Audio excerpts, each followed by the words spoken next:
Finally इस पूरे crisis के दौरान सुपर पावर अमेरिका बहादुर के प्रेसिडेंट ने इजराइल का विजिट किया है। क्या ये सुलगती हुई आग को बुझाएगा या मजीद बढ़ावा देगा?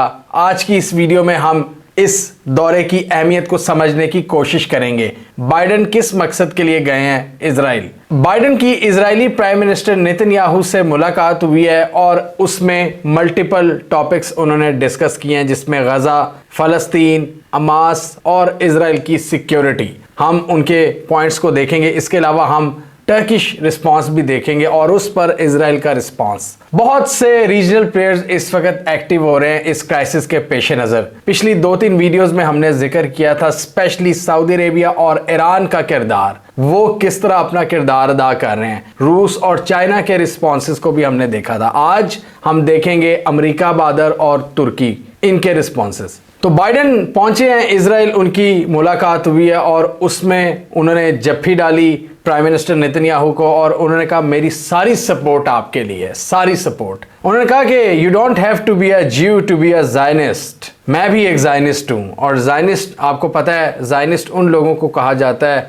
ज़्यादातर ये ज्यूइश पीपल के लिए यूज़ होता है जो ज्यूइश लोगों के लिए एक रियासत के ख्वाहिशमंद होते हैं। और ज्यूइश कम्युनिटी में बहुत से ऐसे लोग भी हैं जो कि इस कॉन्सेप्ट के अगेंस्ट हैं। वो कहते हैं कि हमें रियासत नहीं चाहिए। लेकिन इस वक्त अमेरिका में बहुत से लोग जो कि नॉन जूइश पीपल, वो भी बहुत धड़ल्ले से इजराइल को सपोर्ट करते हैं और वो अपने आप को ज़ायनिस्ट कहते हैं। यानी उनका ये पॉइंट ऑफ व्यू होता है कि जूइश के लिए जो एक अलहदा स्टेट है वो होनी चाहिए। तो यहाँ पर अमेरिका के कुछ पॉलिटिकल मकासद भी हैं, जैसा कि हमने डिस्कस किया हुआ है कि इजराइल इस पूरे रीजन में, मिडल ईस्ट में अमेरिका को एक स्ट्रेटेजिक डेप्थ प्रोवाइड करता है। यहाँ इस रीजन में अमेरिका का कैप्टन है इजराइल और इनके जो एजेंडाज हैं, इनके ऑब्जेक्टिव्स हैं, वो काफ़ी सिमिलर होते हैं। और पिछले 70 सालों से हमने देखा था कि जो सऊद ख़ानदान है, जो सऊदी किंगडम है, वो भी इनके साथ ही रहा है ज़्यादातर। और इनकी जो कलेक्टिव एक दुश्मनी है वो इस रीजन में ईरान के साथ है। और फिर ईरान की सपोर्ट करने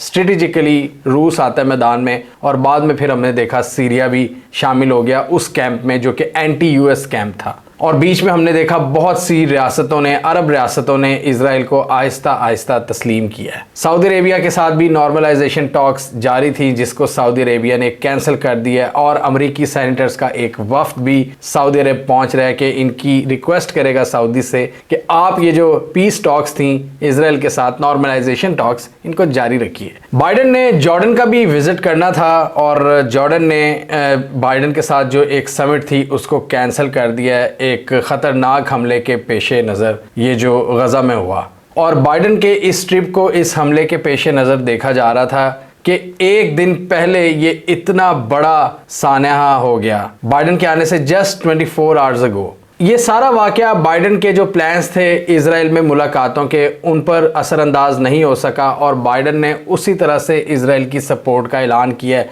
उन्होंने कहा कि आप अकेले नहीं हैं। उनकी वॉर कैबिनेट में उनके बीच में बैठ के बाइडेन ने कहा यू आर नॉट अलोन। और यही बयानात दिए थे 4 दिन पहले जब सेक्रेटरी ब्लिंकन गए थे, अमरीकी वजीर खारजा और अमरीकी वजीर दिफा। उन्होंने कहा था आपको हर तरह की हम सपोर्ट देंगे, हर तरह की strategic, military, defence, humanitarian, economic, हर तरह की एड आपको प्रोवाइड करेंगे। और साथ ही बाइडेन ने यह भी डिस्कस किया प्राइम मिनिस्टर नेतन्याहू से कि गजा में जो ह्यूमैनिटेरियन एड है उसको भी अलाउ किया जाए। बाइडेन ने प्रॉमिस किया कि हम कांग्रेस की तरफ से ये अप्रूव करवाएंगे कि इजराइल की जो डिफेंस एड है उसमें इजाफा किया जाएगा।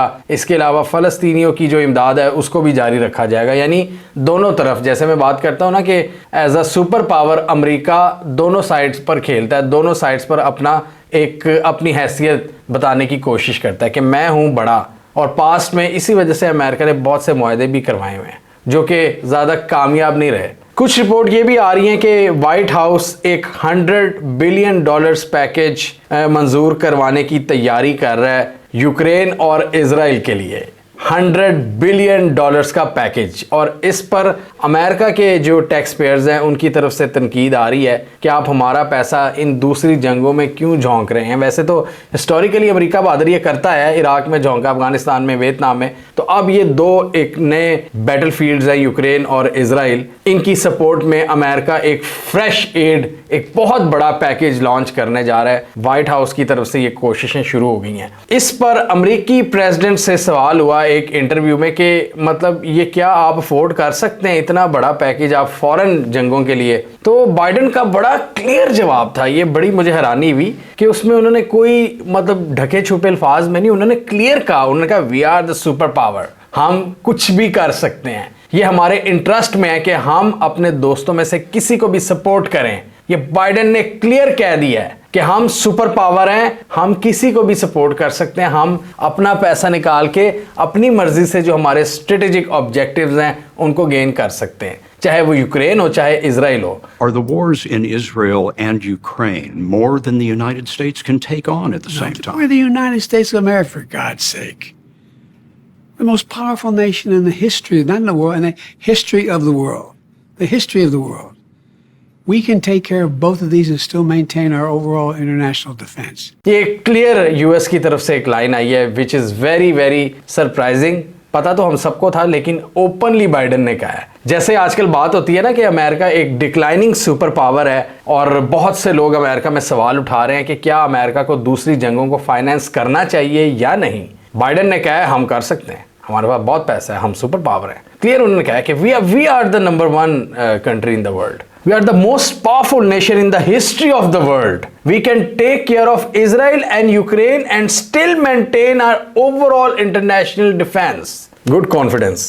इस पर बहुत से जो जरीदे थे, अमेरिकी जरीदे, इस विजिट के हवाले से लिख रहे थे कि एक बड़ा रिस्की टूर है बाइडेन का, कि जब मामला इतने ज़्यादा एस्केलेट हो गए हैं और बाइडेन इस सिचुएशन में वहाँ पर जा रहे हैं, और कि किस तरह बाइडेन को जो अपना नैरेटिव है उसको किस तरह बैलेंस आउट करना है। और उस हमले के हवाले से भी बाइडेन ने कहा कि हमें लगता है ये दूसरी साइड ने किया है। इसके अलावा टर्की की बात करें तो उर्दगान ने भी जो अपना नैरेटिव है वो बहुत ज़्यादा एस्केलेट कर दिया इसराइल के ख़िलाफ़। स्पेशली इस हमले के बाद उर्दगान ने बहुत ज़्यादा तनकीद का निशाना बनाया इसराइल को और गज़ा के लोगों के लिए इमदाद का ऐलान भी किया है। और तुर्की में ज़बरदस्त मुजाहरे हो रहे हैं फ़लस्तीनी लोगों के लिए। और इस मामले के पेश नज़र ये जो सूरत हाल बढ़ रही है, टर्की में जो सेंटीमेंट है, इसको मद्देनज़र रखते हुए इजराइल ने एक नया ऑर्डर जारी किया अपने शहरियों के लिए कि तुर्की को छोड़ दो, जल्द से जल्द तुर्की को छोड़ दो, आप लोगों की जानें महफूज नहीं है वहाँ पर। जैसे हमने डिस्कस किया था कि यूएस के बहरी बेड़े एक्टिव हो गए हैं ईस्टर्न मेडिटेरेनियन सी में इजराइल की हिफाजत के लिए या मामलात को डी एस्केलेट करने के लिए, जो अमेरिका कहता है कि हमने टेंशन्स को रोकने के लिए ये इकदाम किया है। तुर्की भी एक्टिव हो गया। वैसे तुर्की की मैंने ये बात देखी है, उर्दगान की, स्पेशली जब भी कोई रीजनल कॉन्फ्लिक्ट हो रहा होता है ना तो वो अपना वेट दिखाने की कोशिश करते हैं। वो कभी कुर्दों पर बमबारी शुरू कर देते हैं या कभी वो अपनी नेवी को एक्टिव कर देते हैं। तो यहाँ पर अमेरिका के साथ साथ ईस्टर्न मेडिटेरेनियन सी में जो टर्किश प्रेजेंस है, टर्की ने अपनी नेवी को एक्टिव कर दिया है। और टर्की के यहाँ पर क्या कंसर्न्स हैं इसको ज़रा समझना बहुत ज़रूरी है कि टर्की मतलब एमी तो नहीं कोई इतनी ट्रूप मोबिलाइजेशन करता ना, उसके पीछे एक थॉट प्रोसेस होता है। टर्की को ये डर है कि ये जो इजराइल और हमास की जंग है ये कहीं फैल ना जाए और इसकी वजह से अगर टेंशन ज़्यादा हो जाती हैं तो टर्की अपना जो दिफा है उसको यकीनी बना सके, कोई नए सिक्योरिटी थ्रेट्स वो टर्की को तंग ना करें। और इसके अलावा सबसे बड़ा जो डर यहाँ पर टर्की देखता है रेफ्यूजीज़ के हवाले से कि एक बहुत बड़ा इन्फ्लक्स टर्की की तरफ ना आ जाए, एक fresh influx of refugees. Turkey already दुनिया का वो मुल्क है जो सबसे ज़्यादा मुहाजिरीन को जिसने पनाह दी हुई है, तकरीबन 40 लाख से ज़ायद लोग, 4 मिलियन लोगों को टर्की ने पनाह दी हुई है अपने मुल्कों में, जिसमें कुर्द हैं, जिसमें सीरियंस हैं, जिसमें इराक के लोग हैं। क्योंकि जितना ये मिडल ईस्ट में क्राइसिस आया था पिछले 20 सालों में तो तुर्की ने बहुत से लोगों को पनाह दी हुई है और फिर वो आगे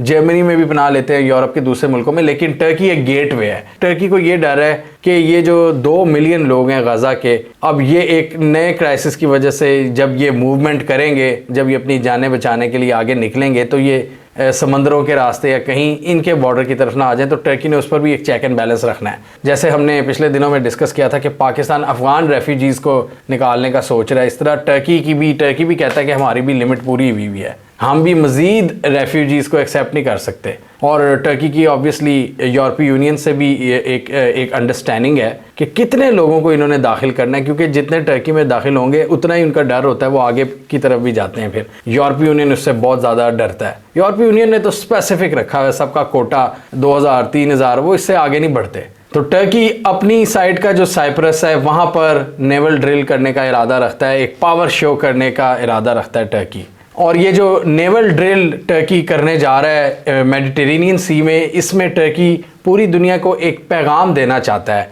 कि मैं भी एक रीजनल प्लेयर हूँ, मैं एक हैवी वेट हूँ इस रीजन का और मेरी इस मामले पर नज़र है। टर्की बेसिकली इस पूरे इशू में अपनी इम्पोर्टेंस ढूंढ रहा है। एंड पर हम बात करें इरानियंस ऑफिशियल की, तो वो बहुत ज़्यादा एक्टिव हुए हैं। इसको हम कई वीडियोस में डिस्कस कर रहे हैं कि कभी वो लेबनान जा रहे हैं, कभी वो सीरिया का भी विज़िट करने की कोशिश कर रहे हैं, लेकिन वहाँ पर हालात अभी वोलेटाइल हैं। सऊदी अरेबिया का उन्होंने विज़िट किया, उनके फॉरेन मिनिस्टर ने। तो ये बात सबसे ज़्यादा इंटरेस्टिंग है कि ईरान और सऊदी अरेबिया इस बार दोस्त हैं इस क्राइसिस में। पहले ये नहीं होता था, सऊदीया किसी और कैंप में होता था, ईरान किसी और कैंप में।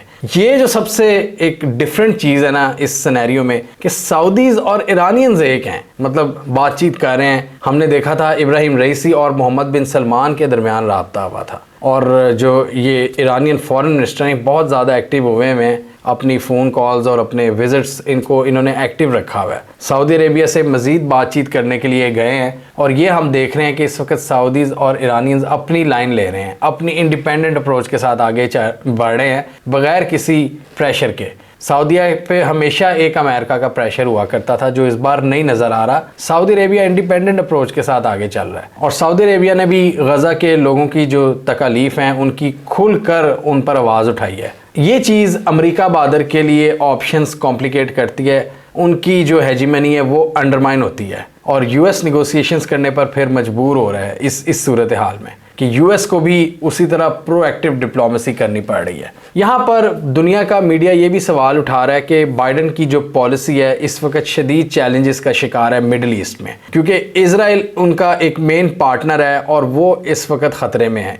इजराइल पर हमला हुआ है, और इस सारी सूरत हाल में अमेरिका को कुछ समझ नहीं आ रहा। अमेरिका का जो डिस्कोर्स है, जो ऑफिशियल उनकी पोजीशन है, वो भी कंफ्यूज है, वीक है। वो अपने जो मफादात हैं उनका भी तहफ़्फ़ुज़ नहीं कर पा रहे। और दूसरी तरफ देखें जो रीजनल पॉलिटिक्स हैं उसमें रशिया और ईरान चढ़े हुए हैं इन पर। इवन सीरिया भी, जो ये वाला कैंप है रशिया ईरान सीरिया वाला, जिसको हमने इन वीडियोस में एक्सप्लेन किया हुआ है कि ये अमेरिका बादर के ऊपर चढ़े हुए हैं, प्रेशर डाल रहे हैं अमेरिका और इजराइल पर। और सऊदीया पहले इस कैंप में हुआ करता था, जो इस वक्त न्यूट्रलिटी का किरदार अदा कर रहा है, जिसकी वजह से गेम चेंज हुई भी है। और इस वजह से भी अमेरिका से बहुत सी आवाज़ें उठ रही हैं कि बाइडन एक वीक प्रेसिडेंट है, जिससे मिडल ईस्ट क्राइसिस नहीं हैंडल हो पा रहा। अब देखना ये कि पहले अमेरिका बादर जो मिडल ईस्ट में छाया होता था, अपनी मर्ज़ी से जंगें शुरू करता था, अपनी मर्ज़ी से ख़त्म करता था। वैसे 2 साल पहले तो अपनी मर्ज़ी से ख़त्म भी नहीं की उन्होंने। देखना ये कि अब अमेरिका किस तरह अपनी हेजिमनी को मेंटेन रख पाता है, जब दूसरी तरफ रूस और ईरान और सीरिया चढ़े हुए हैं इन पर, और चाइना एक फैसिलिटेटर के तौर पर आगे बढ़ रहा है, जो कि सऊदीज़ और ईरानियंस की दोस्ती करवा रहा है, जो जियो इकनॉमिक्स पर बात कर रहा है, और अमेरिका जियो पॉलिटिक्स पर फोकस कर रहा है। हमें कमेंट सेक्शन में बताइए आपके ख्याल में क्या अमेरिका बादर इस रीजन में अपना असर और रसूख को बचाने में कामयाब हो जाएगा, या आप अमेरिका की जो हेजिमनी है उसमें एक क्लियर डिक्लाइन देख रहे हैं। कमेंट कीजिए। इसके अलावा हमारा यूट्यूब चैनल सब्सक्राइब कर लो, साथ ही वो बेल आइकॉन भी दबा लें, ताकि वो स्टोरीज दुनिया भर से पाकिस्तान से जिनकी मेन स्ट्रीम मीडिया पर प्रॉपर कवरेज नहीं होती, हमारे प्लेटफॉर्म के थ्रू आप तक टाइम पर पहुंच जाएं।